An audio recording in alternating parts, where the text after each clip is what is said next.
असल में हमारा मसला सबसे बड़ा ये कि मुल्क आगे इसलिए नहीं बढ़ा, खुशहाल इसलिए नहीं हुआ और मुल्क हमारे से आगे निकल गए क्योंकि हमने कभी एक्सपोर्ट्स पे तवज्जो नहीं दी। तो हमारी हुकूमत ने एक्सपोर्ट्स पे रिकॉर्ड एक्सपोर्ट्स की। तो हुकूमत जब हटाई गई तो पाकिस्तान तो एक बड़े मुश्किल वक्त से निकल के आगे जा रहा था। जो कोरोना, एक सदी में एक दफा इतना बड़ा बुरहान आता है जो कोरोना वायरस का आया सारी दुनिया में, तो पाकिस्तान तो वो मुल्क था जो 190 मुल्कों में गिना जाता है टॉप 5 मुल्क में जिन्होंने सबसे बेहतर कोरोना वायरस से डील किया।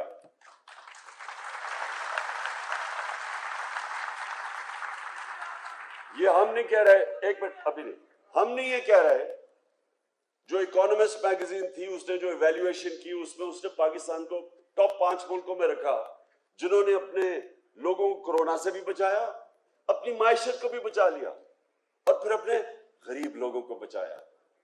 और सारे बर्रे सगीर में कोरोना के बाद जिस मुल्क में सबसे ज्यादा रोजगार या एम्प्लॉयमेंट थी वो पाकिस्तान था।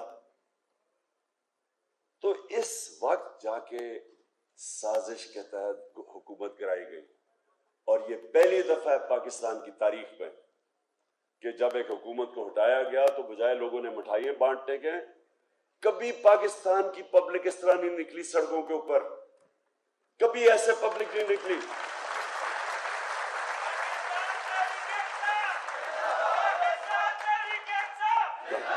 और जो साजिश कर रहे थे, जितने खिलाड़ी वो मिलके जो साजिश करके हुकूमत को गिराया, वो खुद दंग रह गए क्योंकि उनको ये बताया गया था कि जनाब यहां तो मिठाइयां बांटी जाएगी। पब्लिक निकली, अवाम सड़कों पे निकली, खुद निकली। तो मैं आपके पास इसलिए आज आया हूं कि देखें, एक हुकूमत के ऊपर साजिश होती है, जो मुरासला, जो साइफर, जो हमारा एम्बेसडर भेजता है वॉशिंगटन से हमें, जिसके अंदर वाज़े लिखा हुआ है कि वो अमेरिकी डोनाल्ड लू, उनका कोई अंडर सेक्रेटरी या स्टेट कुछ ऑफिशियल, धमकी देता है कि इमरान खान को अगर आप नहीं हटाओगे तो पाकिस्तान को मुश्किलात का सामना करना पड़ेगा।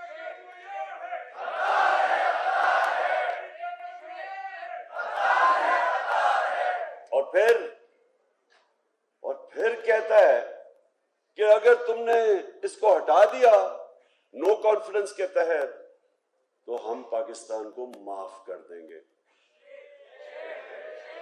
तो ये मैं अब इधर से मैं आप सबके सामने इसलिए ये कहता हूं कि मैंने तो दुनिया देखी हुई है, मैं जो इंग्लैंड ब्रिटिश सिस्टम सारा देखा हुआ है, मैं तो वहां जानता हूं कि उनकी क्या मुल्कों की फॉरेन पॉलिसी क्या होती है। किसी मुल्क की जुर्रत है कि ऑफिशियल मीटिंग थी, ये अनऑफिशियल मीटिंग नहीं थी, नोट टेकर से दोनों तरफ मिनट्स थे। जो मुरासला है वो ऑफिशियल मीटिंग का है। तो जब मैं वो देखता हूं तो आप सोचें कि मैं देख रहा हूं कि प्राइम मिनिस्टर तो मैं हूं, चीफ एग्जीक्यूटिव तो मुल्क का मैं हूं, तो ये किसको कह रहा है कि इस इमरान खान को हटा दो? तो बहरहाल मैं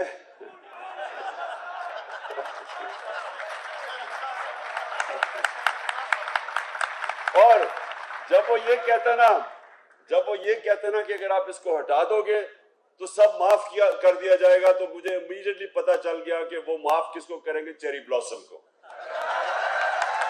क्योंकि चेरी ब्लॉसम ने तो वही करना है जो हमेशा यहां किया गया है।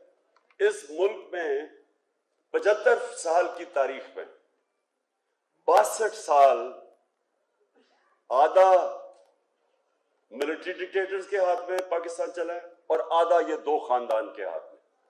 62 साल, हमारा सिर्फ 3.5 साल थे। तो 3.5 साल में उनको क्या मसला बना? उनका मसला ये बना कि मैंने उनको कहा था कि हम दोस्ती सबसे करेंगे, हम अमन में आपके साथ हमेशा होंगे, लेकिन हम कभी जंग में आपका साथ नहीं देंगे। और वो क्यों? क्योंकि आपको पख्तूनख्वा को सबसे ज्यादा पता है कि जब हमने अमेरिकनों की जंग में शिरकत करके और सबसे ज्यादा जो तबाही हुई वो पख्तूनख्वा और खास तौर पर कबायली इलाके में हुई, आपने सबसे ज्यादा उसका बोझ बर्दाश्त किया। पेशावर के अंदर लोग इस्लामाबाद जा रहे थे, या एक ही बिजनेस चल रही थी कि लोगों को अगवा करके पैसे बनाना। आपको सबको पता है कि क्या हो रहा था, बॉम्ब धमाके, सुसाइड अटैक्स। तो क्या वजह थी, क्यों हम इसमें शामिल हुए? मैं बार बार ये पूछता रहा कि ये हमारी जंग नहीं थी, 9/11 से हमारा क्या ताल्लुक था? लेकिन धमकी आई, तब भी जनरल मुशर्रफ को धमकी आई वहां से, रिचर्ड आर्मिटेज उनको कहता अंग्रेजी में, we will bomb you into stone age. हम आपको, अगर आपने हमारा ना मदद की तो हम आपसे ये कर देंगे। और मुझे ये भी अफसोस से कहना पड़ता है कि हमारा जो उस वक्त सरबराह था, उसमें इतनी जुर्रत नहीं थी खड़ा होने की और कह कि मैं क्यों आपकी जंग में शामिल हूं, मेरी तो जिम्मेदारी मेरी कौम है। और यही मुझे जब इन्होंने एक दफा इंटरव्यू ने पूछा कि जी आगे अमेरिका को आप बेस देंगे, मैं क्यों बेस दूं उनको, मैं क्यों उनकी जंग में शामिल हूं? मुझे 22 करोड़ लोगों ने इलेक्ट किया है, मेरी जिम्मेदारी मेरी कौम है। 80,000 लोग हम आपकी जंग में मरवा बैठे हैं, हमारा लेना देना नहीं था, आपने शुक्रिया तक नहीं हमारा कहा, बल्कि अफगानिस्तान में जो शिकस्त हुई वो भी हमारे ऊपर डाल दी। तो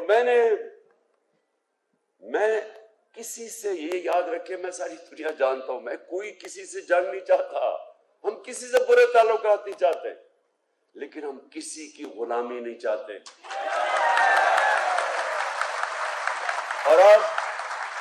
और अब आपको पता चलना चाहिए कि गुलामी की आपको कितनी बड़ी कीमत उठानी पड़ी। पहले एक मिनट, अभी नहीं